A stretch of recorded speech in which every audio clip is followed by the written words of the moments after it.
Welcome back to WagerTalk TV. We got Bruce Marshall from the Gold Sheet. We got Tony Finn from WagerTalk.com. I am Drew Martin from SportsMemo.com. We're talking NFL betting here, guys. We got Indianapolis at Tennessee, seeing a total of 44.5. With Tennessee, the Titans laying 3 at home, mostly with juice there. So market kind of liking Tennessee here a little bit, Tony.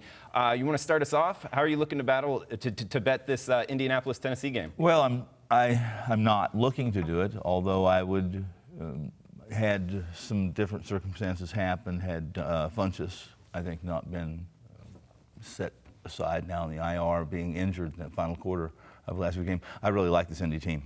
They're balanced, both sides of the ball. They have enough talent at receiver to really help Brissett and keep opposing defenses from bracketing and doubling Ebron, the tight end. And I have questions about Tennessee. I really do. I think we pretty much set Cleveland up to fail miserably in Week 1 with all this hype and in God and Kitchens and we trust and all that. There's just no way that they could possibly lived up to last week, and there was an implosion, and we saw it. And we'll see how they bounce back from that implosion. However, the Indy getting 3 points here, I'm telling you, if Funchess had not been hurt and he was there and they had that complement of all the receivers of what they did last week, I would have probably jumped. I'd dive in head first and be all over Indianapolis. At this point, I'm probably going to watch.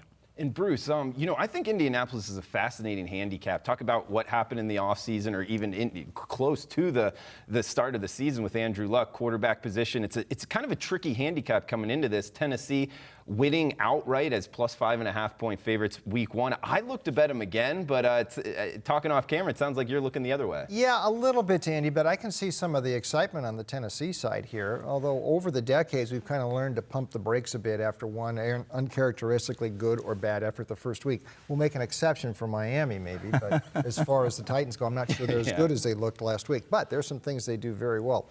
One thing they did really good last week, Dean Pease brought those blitzes and really got Baker Mayfield out of sorts last week. Jacoby Brissett does have some wheels. He can get out of the pocket there if need be. And I thought the Colts showed a lot of poise last week coming back and forcing overtime against the Chargers. In fact, if Adam Vinatieri was a couple of years younger, might have made some of those kicks. Right. Maybe the Colts win that game. It's more of a matter of, it's not just looking at between 2017 and 18 luck and no luck in 2017. It's a totally different Indianapolis team now. They've got Frank Reich in there. The roster had just started to change over when Chris Ballard became GM 2 years ago. Defense is much more solid than 2 years ago.